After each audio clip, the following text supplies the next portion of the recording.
سب سے پہلے اس نظم کی قرات کرتے ہیں، اس نظم کو پڑھ کے ہم آپ کو سناتے ہیں۔ نظم بہت آسان تھی پہلے، نظم بہت آسان تھی پہلے، گھر کے آگے پیپل کی شاخوں سے اچھل کے، آتے جاتے بچوں کے بستوں سے نکل کے، رنگ برنگی چڑیوں کی چہکاریوں میں ڈھل کے، جب میرے گھر میں آتی تھی میرے قلم سے جلدی جلدی، خود کو پورا لکھ جاتی تھی۔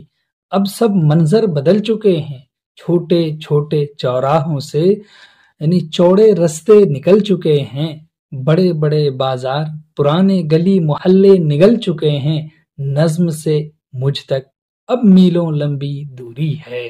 ان میلوں لمبی دوری میں کہیں اچانک بم پھٹتے ہیں، کوکھ میں ماؤں کے سوتے بچے کٹتے ہیں، مذہب اور سیاست مل کر نئے نئے نعرے رٹتے ہیں، بہت سے شہروں میں بہت سے ملکوں میں اب ہو کر، نظم میرے گھر جب آتی ہے اتنی زیادہ تھک جاتی ہے، میرے لکھنے کی ٹیبل پر خالی کاغذ کو خالی ہی چھوڑ کے رخصت ہو جاتی ہے، اور کسی فٹ پاتھ پہ جا کر شہر کے سب سے بوڑھے شہری کی پلکوں پر آنسو بن کر سو جاتی ہے۔ یعنی یہاں پر اس نظم میں یہی بتایا گیا ہے کہ نظم پہلے کے مقابلے میں اب تھوڑی مشکل ہو چکی ہے۔ پہلے نظم لکھنا بہت آسان تھا۔ اسی کی طرف اشارہ کیا ہے کہ شاعر نے صنف نظم کے فنی عروج و زوال کو بیان کیا ہے۔ اشاراتی زبان استعمال کرتے ہوئے شاعر نے کہا ہے کہ ابتدا میں نظم کہنا نسبتاً زیادہ آسان تھا۔ ادب اپنے عہد کا آئینہ دار ہوتا ہے اور شاعری ادب کے اس آفاقی اصول سے اچھوتی نہیں ہے، اسی لیے بدلتے ہوئے سیاسی حالات اور مذہبی شدت پسندی نے نظم کے آہنگ کو بھی رفتہ رفتہ بدل دیا ہے۔ آج کے بدلتے ہوئے معاشرتی قدروں اور سیاسی بے اصولی سے نظم متاثر ہوئے بغیر نہیں رہ سکی۔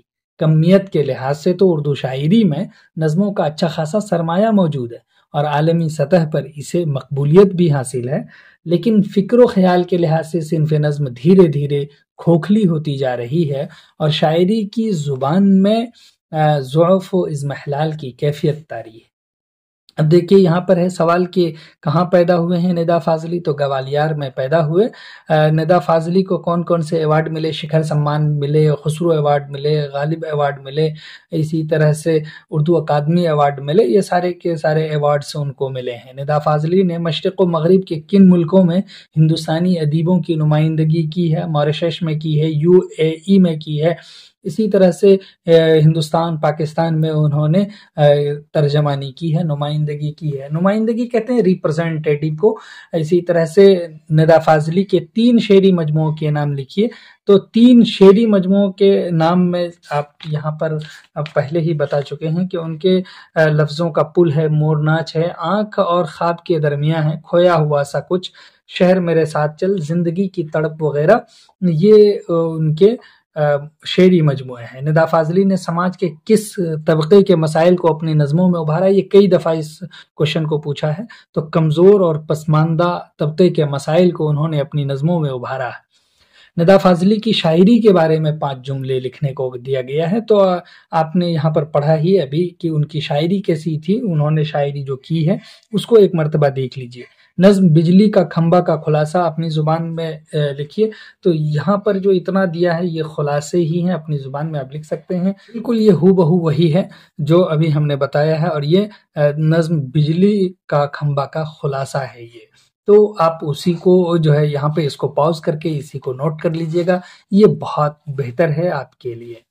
چلیے اس کے بعد ہے کہ کوئی بجلی کا کھمبا نہیں تھا، اس کے بعد ہے مگر چاند کا نور میلا نہیں تھا۔ ان مصروں کی تشریح کیجئے، تو ابھی ہم نے ان مصروں کی تشریح کر کے بتایا کہ یہ ماضی کی پاکیزگی اور سادگی کی طرف اس سے اشارہ ہے، جہاں مصنوعی روشنی کی عدم موجودگی کے باوجود، یعنی نہیں ہونے کے باوجود، قدرتی روشنی نے زندگی کو روشن رکھا ہوا تھا، اس سے ایک روشنی ملی ہوئی تھی۔